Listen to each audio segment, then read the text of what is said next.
Hello tout le monde, bienvenue sur Viens et suis-moi, écoute et prête l'oreille, je suis Vaya Prière et je suis très heureuse de pouvoir vous retrouver pour cette deuxième vidéo dans notre étude de la semaine du livre de Mormon dans Mosia chapitre 11 à 17.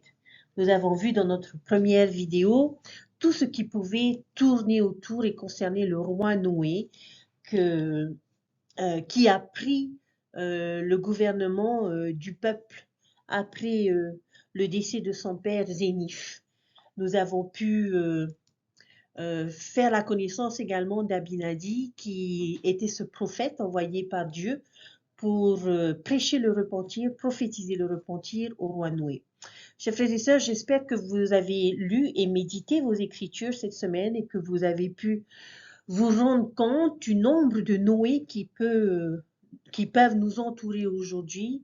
Et j'espère que si toutefois vous aviez croisé le chemin d'un Noé, j'espère que le Seigneur a prévu un Abinadi sur votre route pour vous aider à faire de meilleurs choix. Après avoir fait la connaissance du roi Noé et de ses prêtres et de tout ce qu'il pouvait représenter, nous allons aujourd'hui nous concentrer sur le message que Abinadi avait pour mission de partager. Le roi Noé et ses prêtres ne pouvaient pas le toucher ou le tuer tant qu'il n'avait pas remis son message. Quel était ce message si important que Dieu voulait qu'Abinadi partage? Et je pense que c'est le cœur même de notre étude de cette semaine. Les 10 commandements vont constituer une partie importante du message d'Abinadi. Et j'aimerais que nous comprenions le contexte dans lequel ils sont enseignés. Alors qu'Abinadi est interrogé et harcelé par Noé et les méchants prêtres, à un moment donné de son interaction avec eux, il s'arrête et leur demande, incrédule, dans le chapitre 12, verset 25, « Vous êtes prêtres et vous prétendez instruire ce peuple et comprendre l'esprit de prophétie, et cependant vous désirez savoir de moi ce que ces choses signifient. » Parce qu'il est douloureusement évident pour lui qu'il ne semble certainement pas comprendre les Écritures ou ce qu'est l'Évangile. Il dit, vous voulez me dire que vous êtes des chefs religieux de ce peuple? Et au verset 27, il épouse davantage en demandant, mais qu'enseignez-vous donc à ce peuple? Et leur réponse se trouve dans le verset 28 du chapitre 12. Il dit, nous enseignons la loi de Moïse. Et Abinadi va reprendre cela et dire en gros, vraiment, vous enseignez la loi de Moïse? C'est ce que vous enseignez à votre peuple, à ces personnes? Et il leur dit encore, verset 29, si vous enseignez la loi de Moïse, pourquoi ne la gardez-vous pas? Pourquoi mettez-vous votre cœur dans les richesses? Pourquoi commettez-vous la fornication et épuisez-vous vos forces avec des prostituées? Oui, et poussez-vous ce peuple à commettre le péché de sorte que le Seigneur est obligé de m'envoyer prophétiser contre ce peuple? Oui, un grand mal contre ce peuple. Verset 30, ne savez-vous pas que je dis la vérité?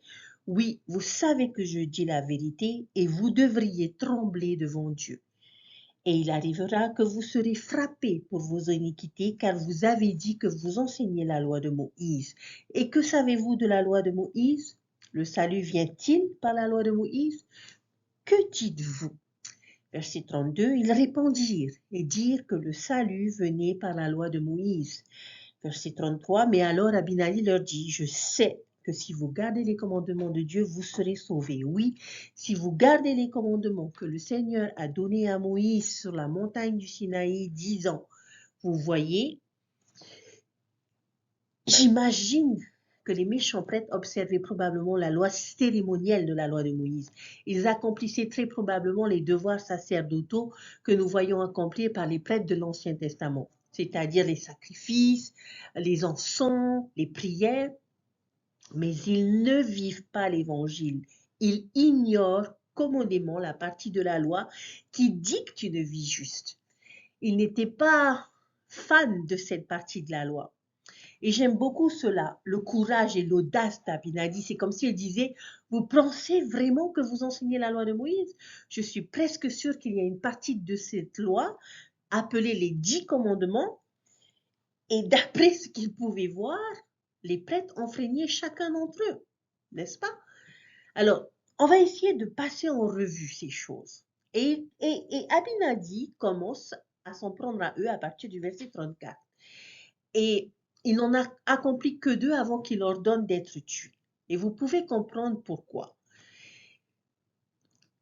Ce sont les prêtres du peuple, des chefs religieux, et ici Abinadi a l'audace de leur enseigner les 10 commandements, la partie la plus fondamentale de la loi de Moïse. Et ensuite, au début du chapitre 13, nous avons cette scène intense et incroyable où Abinadi leur ordonne de ne pas le toucher, sinon ils mourront. Et il commence à briller de la puissance et de la lumière de Dieu et les informe qu'il va terminer son message. Ils vont avoir tout le discours, pas de pause, pas de fuite sur le côté, tout le discours dans son intégralité. Et j'aimerais que vous entendiez, il voulait qu'ils entendent les 10 afin qu'ils sachent que non seulement ils ne vivaient pas cette loi, mais qu'ils ne l'enseignaient pas non plus en tant que prêtres de ce peuple pour l'amour du ciel. Eh bien, quel est le message pour nous dans tout cela, chers frères et sœurs? Je pense que cela vient de ce que Abinadi suggère comme étant le principal problème avec les commandements. Parce que je suis sûre qu'ils les connaissaient, comme chacun d'entre nous, nous connaissons les 10 commandements. Je suis sûre qu'ils auraient très bien réussi lors de notre activité initiale. Ils auraient pu facilement les écrire sur un tableau, par exemple, mais quel était le problème? Regardez le verset 27 du chapitre 12 et le verset 11 du chapitre 13. Ces versets, je pense, ont mis le doigt sur le problème. Verset 27, « Vous n'avez pas appliqué votre cœur pour avoir l'intelligence, c'est pourquoi vous n'avez pas été sage. Qu'enseignez-vous donc à ce peuple ?» Le verset 11 du chapitre 13, « Et maintenant je vous lis le reste des commandements de Dieu, car je vois qu'ils ne sont pas écrits dans votre cœur. Je vois que vous avez étudié et enseigné l'iniquité pendant la plus grande partie de votre vie. » Quel était donc le problème? Les commandements n'étaient pas écrits dans leur cœur. Ils n'avaient pas un cœur qui comprenait les commandements. Ils ont peut-être été écrits dans leurs écritures, écrits dans leur tête, mais ils n'ont pas été enregistrés à l'endroit le plus important où l'on puisse les avoir, dans les tables charnues du cœur. Chers frères et sœurs, où sont écrits les commandements dans notre vie? Sont-ils seulement présents sur un tableau ou uniquement dans nos écritures ou dans notre tête? Ou sont-ils écrits dans notre cœur? Avons-nous appliqué notre cœur à la compréhension de ces commandements? Pour approfondir davantage le message des 10 commandements dans votre cœur, je me suis permise d'essayer d'énoncer les 10 commandements d'une manière positive, comme tu dois plutôt que tu ne dois pas. Et je les ai appelés les 10 libertés. Comment est-ce qu'on les formulerait? Voici ma suggestion, chers frères et sœurs. Le premier, tu feras de Dieu et de son évangile la priorité numéro 1 dans ta vie. Vous adorerez Dieu par la prière, l'obéissance et la gratitude. Vous prononcerez le nom du Dieu avec respect et révérence. Tu observeras le jour du sabbat comme un jour saint et reposant, concentré sur les choses de Dieu. Tu respecteras et montreras de l'amour pour tes parents. Tu respecteras toutes les formes de vie comme étant sacrées et de grande valeur aux yeux de Dieu. Vous chérirez et ferez preuve de loyauté envers votre conjoint. Vous respecterez la propriété d'autrui. Tu seras honnête dans tout ce que tu fais et dis, et vous serez reconnaissant et satisfait de ce que Dieu vous a béni. Chers frères et sœurs, je nous invite à réfléchir comment le fait de suivre ces instructions particulières peuvent nous apporter plus de liberté et de bénédiction dans notre vie.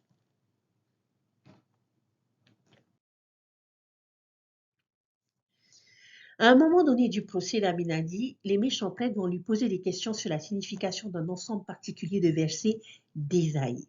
Et vous savez, cela me laissait un peu perplexe. Est-ce qu'ils ont soudainement changé d'avis? Par exemple, ils se sont dit, ouais, Abinadi, ce n'est pas tous les jours que nous rencontrons quelqu'un qui possède un vrai pouvoir de la prêtrise. Ils n'avaient jamais vraiment compris cette section des Écritures. Peut-être qu'ils souhaitaient qu'Abinadi les aide, mais malheureusement, je ne pense pas que ce soit ce qui se passe ici. Leurs actions avant et après cette question ne suggèrent pas de sincérité dans leur demande ou le début d'un changement d'avis. Je pense que leur intention était beaucoup plus conflictuelle. J'aimerais vous inviter à lire ces versets et à vous demander pourquoi cite-t-il cette prophétie particulière dans ce contexte du procès contre Abinadi. À la lumière de ce qu'Abinadi prophétise à leur sujet, pourquoi pensez-vous qu'il cite ceci? Et il arriva que l'un d'eux lui dit, que signifient les paroles qui sont écrites et qui ont été enseignées par nos pères, disant, verset 21, qu'ils sont beaux sur les montagnes les pieds de celui qui apporte de bonnes nouvelles, qui publie la paix, de celui qui apporte les bonnes nouvelles, qui publie le salut, de celui qui dit à Sion, ton Dieu règne. La voix de tes sentinelles retentit. Elles élèvent la voix, elles poussent ensemble des cris d'allégresse, car de leurs propres yeux, elles voient que le Seigneur ramène Sion. Éclatez ensemble en cris de joie, ruines de Jérusalem, car le Seigneur console son peuple. Il rachète Jérusalem. Le Seigneur découvre le bras de sa sainteté aux yeux de toutes les nations et de toutes les extrémités de la terre verront le salut de notre Dieu. Qu'est-ce que vous en pensez? Pourquoi est-ce qu'il cite cela à Abinadi? Dans mon esprit, c'est une question un peu accusatrice, une question conflictuelle. Ces versets parlent de la beauté des pieds sur les montagnes de celui qui apporte de bonnes nouvelles, qui publie la paix et qui dit aux gens de se réjouir. C'est comme s'il disait, Abinadi, ton message de condamnation et de punition ne semble pas correspondre à ce que disent les Écritures. Ce ne sont pas de bonnes nouvelles que tu nous apportes. Tu es censé nous donner de bonnes nouvelles, de nous donner la paix, le salut, la joie, pas toutes ces réprimandes et ce repentir que tu nous enseignes. Par conséquent, nous n'avons pas de raison d'accepter tes propos. Pensez-vous que Abinadi va les laisser s'en tirer? Non, pas du tout. Dans la partie suivante de l'histoire, nous le voyons les dénoncer pour avoir enfreint les 10 commandements. Et il va briller de la puissance de Dieu et leur ordonner de ne pas le toucher. Et ce faisant, il va expliquer le véritable message de ce passage d'Ésaïe. En fait, il va citer son propre Ésaïe. Il va répondre à leur verset d'Ésaïe avec le chapitre 53 d'Ésaïe et il va citer dans son intégralité. C'est comme si il disait, vous voulez essayer d'utiliser Ésaïe contre moi, un vrai prophète, vous voulez Ésaïe? Eh bien, je vais vous en donner du Ésaïe. Et il va leur donner la bonne nouvelle dont il parlait dans leur propre citation. Personnellement, j'adore ce chapitre 14, parce que c'est là que l'on trouve l'une des plus belles descriptions et les plus poétiques de l'expiation du Christ que l'on trouve dans la Bible. Et cela a été écrit des centaines d'années avant la naissance du Christ. Chers frères et sœurs, j'aimerais nous guider à travers ce chapitre, verset par verset, si cela ne vous dérange pas. Dans le verset 1, il est dit, oui, Ésaïe ne dit-il pas en effet, qui a cru à ce qui nous a été annoncé, qui a reconnu le bras du Seigneur? Lorsque vous dévoilez votre bras, qu'est-ce que cela suggère? Si vous avez vu retrousser vos manches, qu'est-ce que je vous communique? Que je suis sur le point d'aller travailler. Alors Dieu va se mettre au travail maintenant. Quelle est l'œuvre de Dieu? Réaliser l'immortalité et la vie éternelle de l'homme. Le Seigneur accomplira son œuvre pour tous ceux qui croient. Comment est-ce qu'il le fait? Il va envoyer quelqu'un. Verset 2. Il s'est élevé devant lui comme une faible plante et comme un rejeton qui sort d'une terre desséchée. Il n'avait ni beauté ni éclat pour attirer nos regards et son aspect n'avait rien pour nous plaire. Alors comment est-ce que Dieu va accomplir son œuvre? En envoyant son Fils. Et son Fils grandira comme une plante tendre. Le Christ ne viendra pas au guerrier conquérant, mais comme une graine poussant ses feuilles à travers le sol. Jésus est né dans une crèche d'un pauvre couple judéen alors qu'il était un enfant sans défense. Et il a grandi assez normalement en devenant charpentier et a passé la majeure partie de son ministère à enseigner aux pauvres et aux opprimés. Il n'avait aucune beauté que nous devrions désirer. Cela ne veut pas dire qu'il était laid, mais que les personnes ne vont pas le suivre à cause de son physique ou de son charisme. Il ne s'agit pas de l'apparence extérieure. Il avait une apparence moyenne.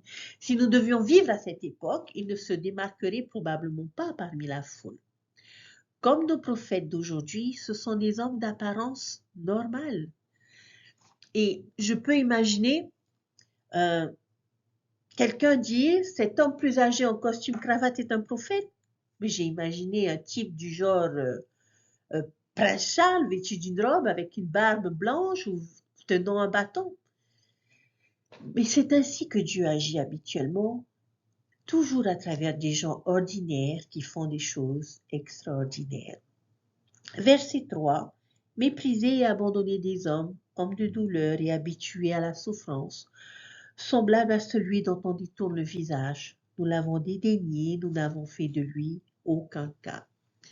Ici, nous constatons que beaucoup rejetteront Jésus-Christ. Tout le monde ne va pas l'écouter.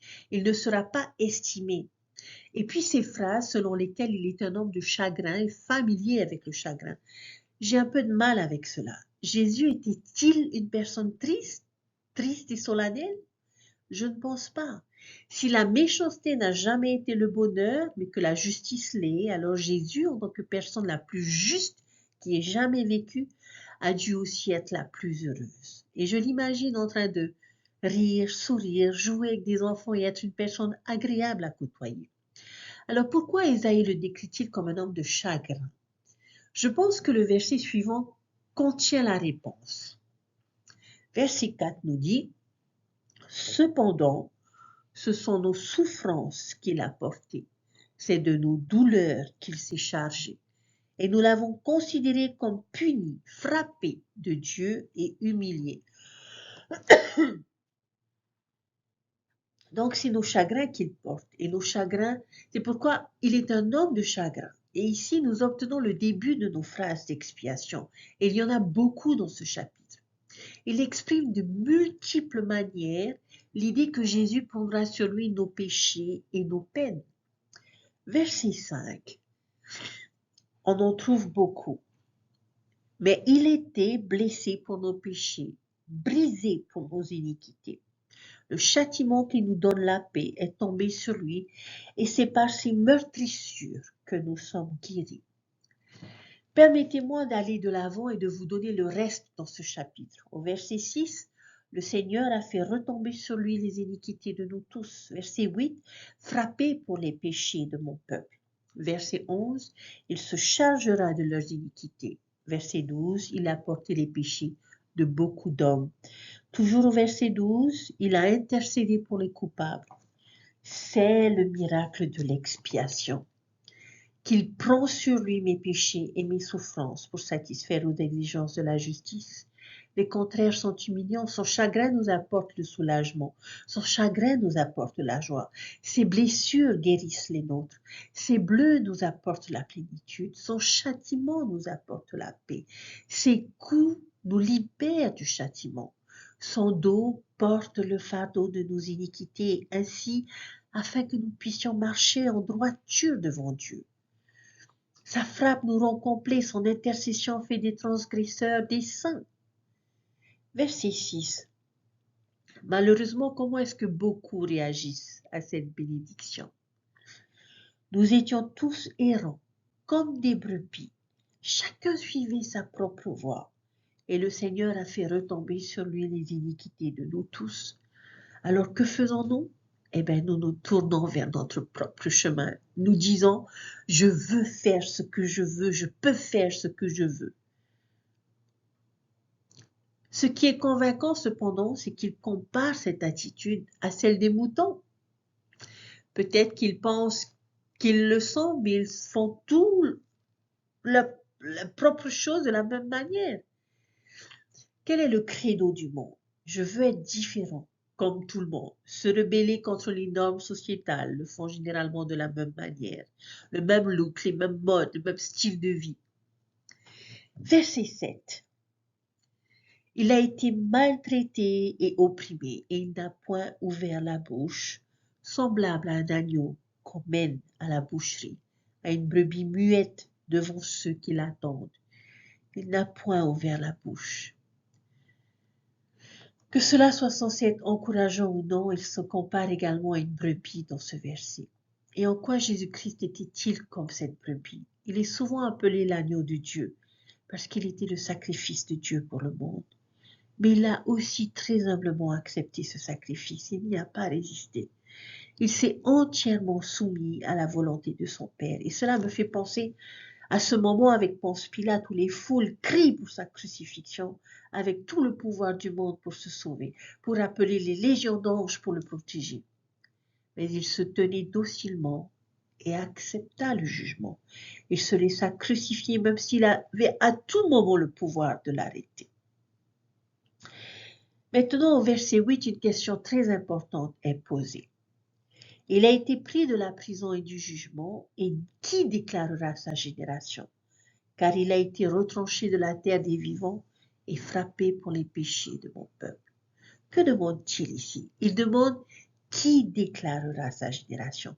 Qui seront les enfants du Christ? Qui portera son nom? Parce qu'il a été retranché du pays des vivants si jeune, avant qu'il puisse avoir des enfants. Au temps biblique, c'était vraiment une grosse affaire. Ne pas avoir d'héritier mâle pour perpétuer son nom de famille était considéré comme tragique, même aujourd'hui. Nous pouvons en quelque sorte comprendre cela. J'imagine nos parents, en tant que parents, être soulagés d'avoir des fils ou des filles, de voir les premiers enfants porter le nom de famille de manière à ce qu'elle soit transmise de génération en génération. Et on se réjouit d'avoir un héritier pour perpétuer le nom de famille que nous avons à travers une lignée. Et c'est une préoccupation encore plus grande à l'époque biblique. Le Christ va-t-il avoir une postérité, un héritage? Et c'est la question ou la préoccupation d'Isaïe. Et nous continuerons avec cette réflexion dans un instant. Verset 9. On a mis son sépulcre parmi les méchants, son tombeau avec le riche. Quoiqu'il n'eût point commis de mal et qu'il n'eût point eu de fraude dans sa bouche. Ainsi, nous savons que le Christ a été crucifié entre deux voleurs et enterré dans le tombeau d'un homme riche. Ensuite, le verset 10 va répondre à notre question de savoir si le Christ aura une postérité. Verset 10, il a plu au Seigneur de le briser par la souffrance. Après avoir livré sa vie en sacrifice pour le péché, il verra une postérité et prolongera ses jours, et l'œuvre du Seigneur prospérera entre ses mains.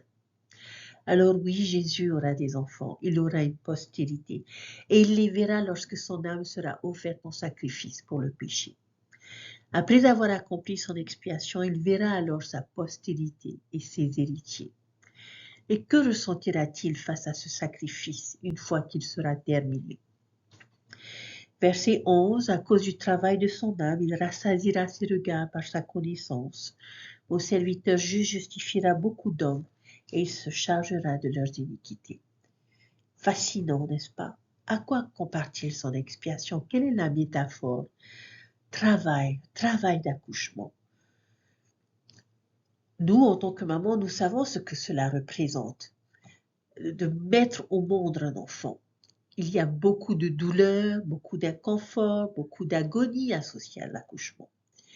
Jésus sentait que c'était la même chose. C'était la chose la plus proche à laquelle il pouvait comparer les souffrances de son expiation. Nous, les mères, avons une compréhension unique et particulière de cette métaphore que les hommes ne comprendront jamais vraiment. Et les mamans, nous nous souvenons de ce que nous avons ressenti à la fin de toute cette douleur lorsqu'on a posé notre enfant sur nous, lorsque ce précieux petit bébé est placé dans les bras d'une mère. Quelle est notre réaction la plus fréquente? Toute la douleur et l'inconfort sont oubliés. Tous ces sacrifices et les difficultés valaient la bénédiction de pouvoir tenir cette âme précieuse et innocente. Combien d'entre nous, chère mère, pouvons-nous imaginer regarder un nouveau-né et dire « ça n'en valait pas la peine ». Non. Nous le câlinons, nous regardons notre enfant avec un amour incommensurable. Christ a ressenti la même chose à la fin de son expiation et quand il l'a accompli, il a vu ses enfants. Ses enfants étaient pour ainsi dire placés dans ses bras. Et qui sont ces enfants? Abinadi nous aidera à comprendre cela dans le prochain chapitre. Mais on va terminer avec la prophétie d'Ésaïe avec le verset 12. C'est pourquoi je lui donnerai sa part avec les grands. Il partagera le butin avec les puissants parce qu'il s'est livré lui-même à la mort et qu'il a été mis au nombre de malfaiteurs parce qu'il a porté les péchés de beaucoup d'hommes et qu'il a intercédé pour les coupables. Ainsi, il sera grandement glorifié à cause de son sacrifice. Il partagera son butin avec les forts. Quelle est sa victoire? C'est la victoire sur la mort et le péché. Quel est le butin de cette victoire? Le pardon et la résurrection. Et que va-t-il en faire?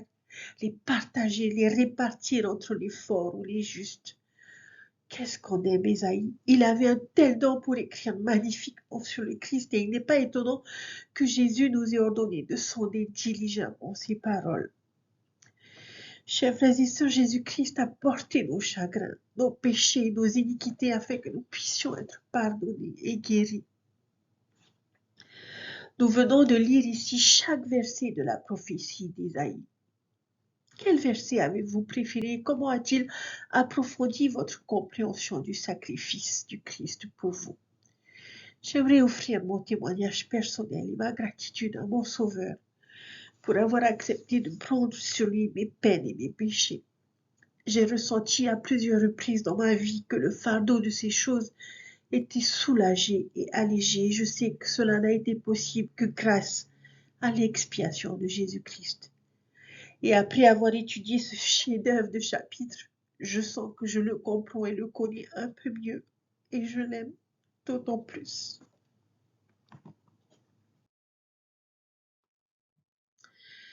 Qu'en est-il de la prophétie que les méchants prêtres interrogent à propos d'Abinadi? Est-ce qu'il va leur expliquer ça? Oui, il va répondre à leurs questions dans Mosia chapitre 15. Et Mosia 15 est essentiellement le commentaire d'Abinadi sur la prophétie d'Ésaïe que nous venons d'étudier au chapitre 14. Il va donner son explication de la signification de ces versets et ce faisant répondre à leurs questions sur les bonnes nouvelles, des bonnes nouvelles et les beaux pieds qui les portent. Il existe une bien meilleure façon d'avoir de beaux pieds et Abinadi va nous apprendre comment. L'objectif principal d'Abinadi ici est d'expliquer la bonne nouvelle. Il va répondre à 3 questions importantes. La première, quelles sont les bonnes nouvelles? Dans Mosia 15, versets 1, 8 et 9.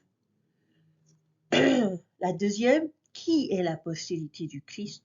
Et enfin la troisième, comment avoir de beaux pieds? Alors, quelles sont les bonnes nouvelles? Voici la version d'Abinadi de la prophétie d'Ésaïe. Verset 1, et alors Abinadi leur dit, je voudrais que vous compreniez que Dieu lui-même descendra parmi les enfants des hommes et rachètera son peuple. Verset 8, et ainsi Dieu rompt les liens de la mort, ayant acquis la victoire sur la mort, donnant au Fils le pouvoir d'intercéder pour les enfants des hommes. Verset 9, étant monté au ciel, ayant les entrailles de la miséricorde, étant rempli de compassion envers les enfants des hommes, se tenant entre eux et la justice, ayant rompu les liens de la mort et prenant sur lui leur iniquité, leur transgression, les ayant rachetés et ayant satisfait aux exigences de la justice. La bonne nouvelle est que le Christ est descendu pour vaincre la mort et le péché. Mais ce n'est pas tout. Il est venu pour faire ces choses, mais avec quoi est-il parti? Il est monté au ciel avec les entrailles de miséricorde, rempli de compassion envers les enfants des hommes. Et c'est une bonne nouvelle. Bien souvent, nous nous concentrons tellement sur ce qu'il est venu faire que parfois nous oublions l'importance de ce qu'il a gagné en le faisant, c'est-à-dire miséricorde et compassion, une profonde compréhension et empathie pour les souffrances et les chagrins de l'humanité. Abinadi continue. Debout entre eux et la justice. C'est une image saisissante. Où se situe le Christ? Entre nous et la justice. Nous voilà impuissants et vulnérables à la justice, soumis à la fois au péché et à la mort. Il se dirige vers nous pour nous achever quand qui apparaît? Christ. Il s'avance et se positionne entre nous et eux. Il regarde la mort et la justice dans les yeux et leur dit, votre combat est avec moi, pas avec eux. Je prendrai leur chagrin, leur meurtrissure, leurs iniquités, leurs blessures, leurs morts et je les libérerai de vos pouvoirs. Rappelez-vous que le Christ est le grand tueur de ce monstre affreux de 2 Néphie chapitre 9. Le monstre attaque et le Christ souffre incroyablement sous la force de ses griffes. Mais à la fin, Christ est victorieux et le monstre tombe mort aux pieds de l'amour, de la miséricorde et de la vie éternelle. C'est ça la bonne nouvelle. Qui apporte cette bonne nouvelle? Qui a ce message? En un mot, ses enfants, sa postérité, sa génération. Mais rappelez-vous que la question posée par Isaïe, qui déclarera sa génération lorsqu'il fut retranché du pays des vivants? Qui sera sa postérité? Qui va transmettre l'histoire de sa victoire aux générations futures pour préserver l'héritage et le nom de la famille du Christ? C'est la question du verset 10. Et la réponse se trouve dans les versets 11 à 13. Voici, je vous dis que quiconque a entendu les paroles des prophètes, oui, de tous les saints prophètes qui ont prophétisé concernant la venue du Seigneur, je vous dis que tous ceux qui ont écouté leurs paroles et cru que le Seigneur rachèterait son peuple et ont espéré ce jour où ils auraient le pardon de leurs péchés, je vous dis que ceux-là sont sa postérité ou les héritiers du royaume de Dieu. Car ce sont ceux dont il a porté les péchés, ce sont ceux pour qui il est mort pour les racheter de leurs transgressions. Et alors ne sont-ils pas sa postérité? Qui sont les enfants du Christ? Tous ceux qui entendent, écoutent, croient et regardent vers l'avenir. C'est ainsi que nous devenons enfants du Christ. Et c'est logique, n'est-ce pas? Nous parlons toujours du baptême comme d'une renaissance. Nous sommes en quelque sorte en train de renaître et nous nous imaginons comme de nouveau-nés commençant une nouvelle vie. Nous avons évoqué cette idée lorsque nous avons étudié le discours du roi Benjamin. Mais cette fois-là, nous nous sommes concentrés sur ce que signifiait être un enfant du Christ. Mais nous n'avons pas passé beaucoup de temps à parler de l'autre côté de cette métaphore. Il n'y a pas de renaissance sans parents. Il n'y a pas d'enfant qui vient au monde sans travail, ni travail qui ne soit une expérience douloureuse, difficile et angoissante. Le Christ a accompli ce travail à Gethsémani et au Calvaire. Mais comme nous l'avons déjà dit, une fois ce travail terminé, ses enfants furent déposés dans ses bras et il fut satisfait. Nous le valions bien, vous valiez l'expiation, la plus grande souffrance qu'un être ait jamais connue, une souffrance insondable. Et alors qu'il tient ses enfants dans ses bras avec un grand amour, toute cette douleur et cette angoisse sont oubliées, englouties dans son amour pour nous. Nous permettons ainsi de retourner auprès de notre Père Céleste, indépendamment de la mort et du péché. Nous sommes sa semence. Dans le verset 13, il inclut les prophètes comme sa semence et ensuite ce que je ressens est le point culminant de son discours. C'est comme si à ce stade, Abinadi regardait Noé et les méchants prêtres et leur disait « Maintenant, je suis prêt à répondre à votre question. Maintenant que vous avez le contexte approprié, laissez-moi vous expliquer les versets que vous m'avez posés à propos des 4 chapitres en arrière concernant les pieds qui publient et qui apportent les bonnes nouvelles. » Alors, comment obtenir ces pieds? Abinadi vivait à une époque antérieure au téléphone portable et dans les temps anciens, lorsque de nouvelles importantes devaient être transmises et rapidement, les messagers ou les coureurs étaient chargés de transmettre ces nouvelles aussi rapidement que possible. Et c'était considéré comme un grand honneur de porter un message critique ou de célébration, comme une grande victoire au combat. Il y a la célèbre histoire de l'histoire grecque, où les Grecs furent terriblement inférieurs en nombre dans une bataille contre les Perses dans les plaines de Marathon. Mais ils gagnent. Et un jeune coureur du nom de Phéidipides a le privilège de rapporter la nouvelle de cette grande victoire à Athènes, qui se trouvait à 26 000 de là. Et il court avec une telle ferveur, une telle rapidité, un tel effort qu'après avoir gravi les marches de l'acropole vers le roi et crié son message « Réjouissez-vous, nous vaincrons », il meurt sur place d'épuisement. Ésaïe et Abinadi vont s'appuyer ici sur cette image des messagers à partir du verset 14. Et ce sont ceux qui ont publié la paix, qui ont porté de bonnes nouvelles, qui ont publié le salut et dit à Sion, ton Dieu règne. Et oh, qu'ils étaient beaux sur les montagnes de leurs pieds. Et encore, qu'ils sont beaux sur les montagnes, les pieds de ceux qui publient encore la paix. Et encore, qu'ils sont beaux sur les montagnes, les pieds de ceux qui à l'avenir publieront la paix. Oui, à partir de ce moment, dorénavant et à jamais. Alors, méchants prêtres, voici la bonne nouvelle dont vous parliez. Et je viens de vous la déclarer. C'est pourquoi ces paroles d'Abinadi correspondent à cette prophétie et il les a accomplies dans leurs oreilles. Pourquoi est-ce que leurs pieds sont-ils si beaux? Parce qu'ils véhiculent le message le plus important qui puisse être transmis. Réjouissez-vous, car le Christ a vaincu. Alors pour vous et moi, si nous voulons embellir nos pieds, oublions le vernis à ongles et la lotion. Partageons la bonne nouvelle de l'évangile du Christ au plus grand nombre. Oh, combien beaux sur les montagnes sont les pieds de ceux qui partagent cet évangile. J'aurais aimé voir les pieds d'Aminadi. Ils devaient certainement être beaux, tout comme les pieds de tous ceux qui ont partagé, qui partagent et partageront le message.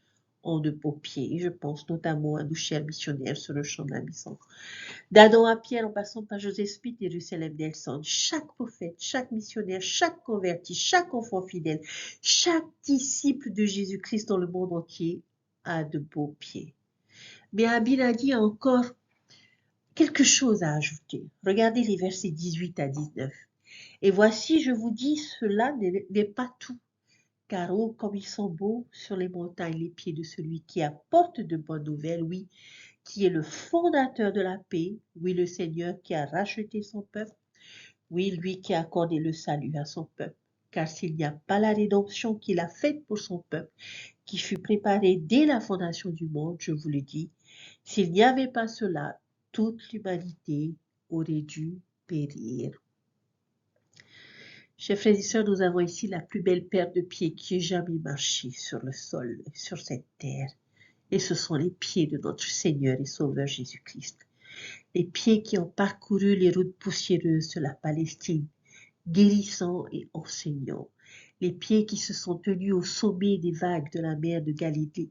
Les pieds qui ont porté les cicatrices du sacrifice et les lésions de l'amour, comme le dit si éloquemment frère Hollande. Un jour, j'espère pouvoir m'agenouiller à ses pieds. Et oh, ce serait merveilleux pour moi et pour chacun d'entre nous. Le plus grand message que nous puissions partager avec le monde est celui de la victoire du Christ sur le péché et sur la mort.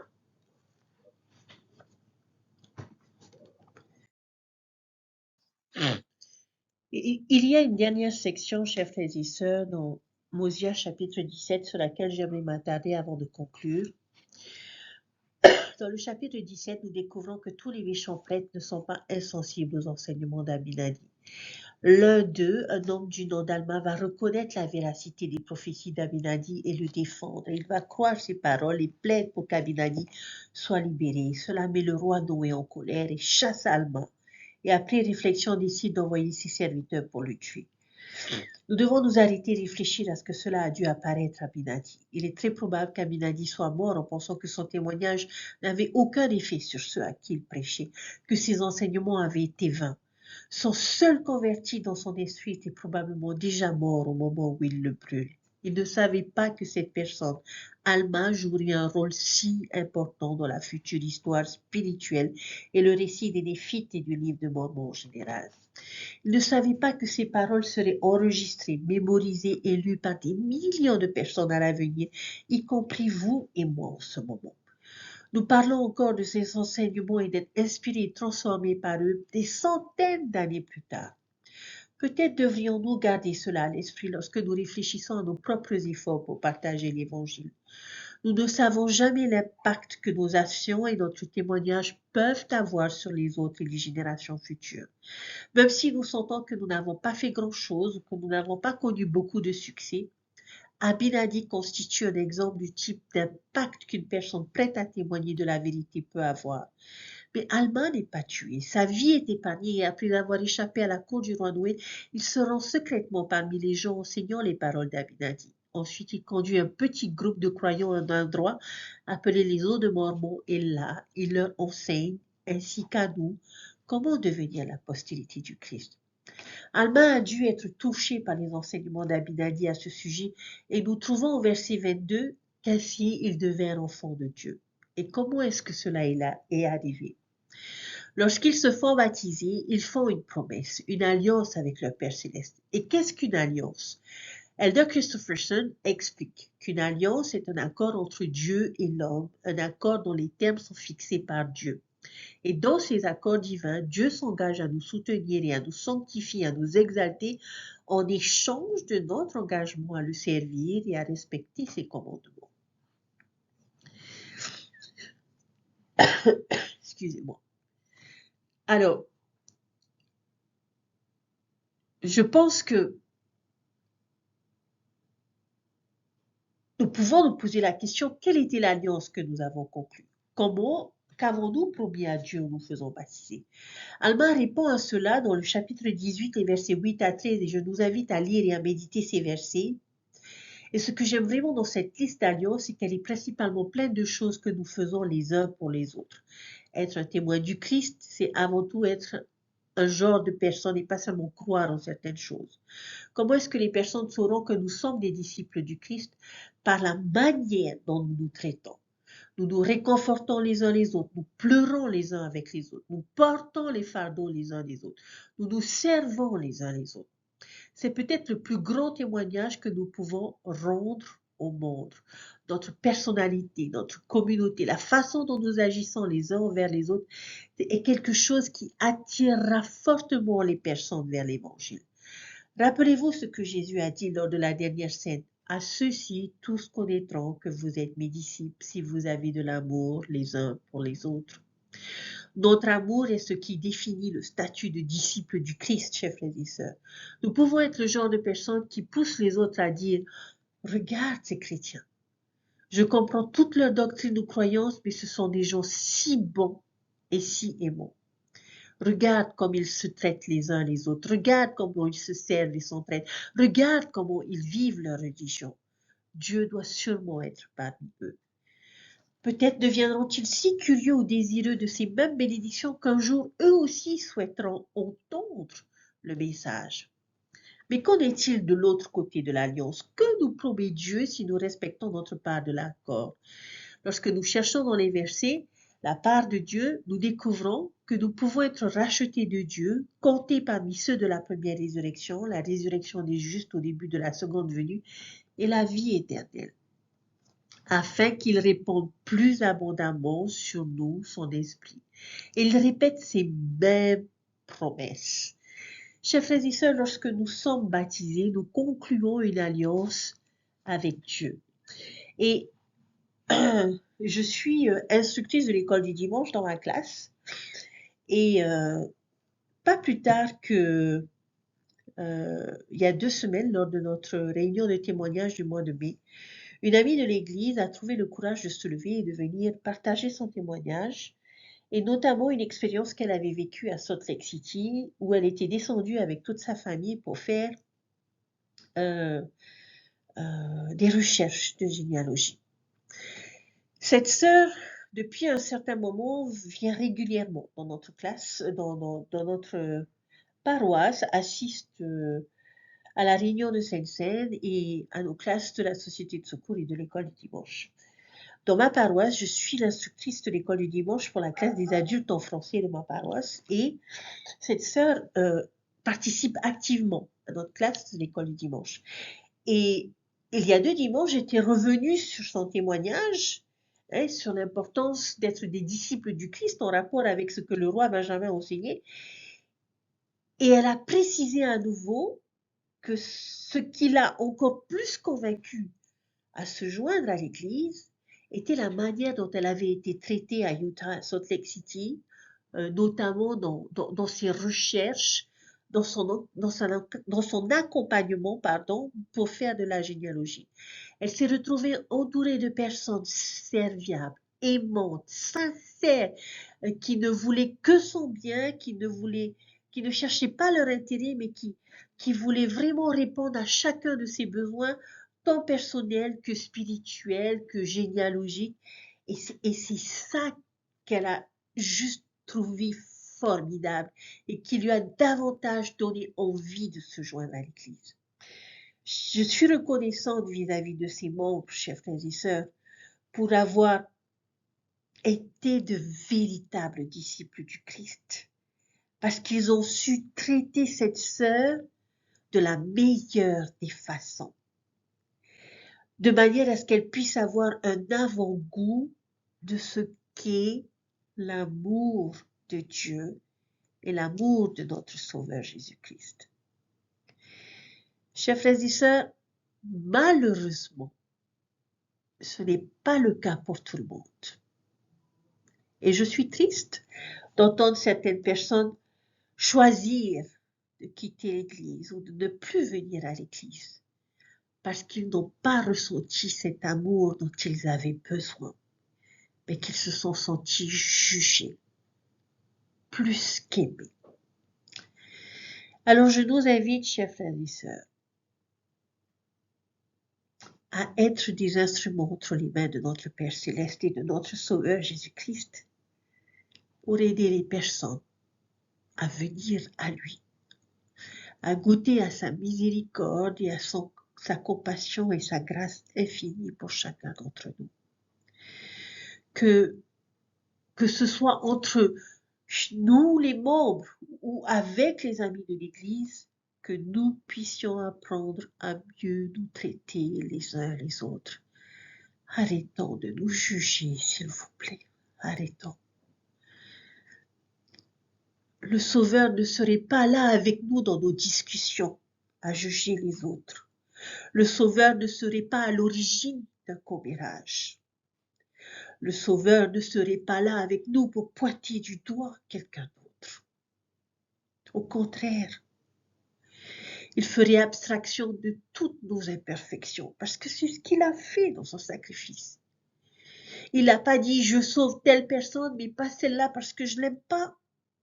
Non, il aime chacun et chacune d'entre nous, quelles que soient nos imperfections, quelles que soient nos erreurs, quels que soient nos faux pas. Alors, qui sommes-nous pour choisir qui aimer ou ne pas aimer?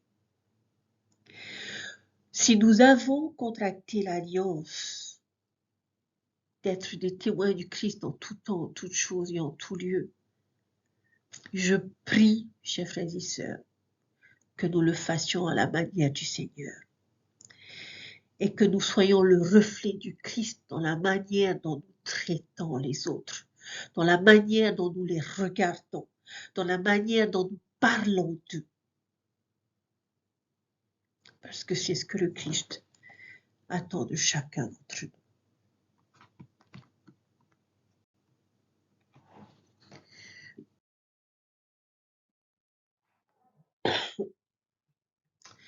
Les promesses de Dieu ne sont-elles pas étonnantes? Il garantit qu'il conservera sa part et cela ne fait aucun doute. Nous devons juste être sûrs de conserver la nôtre.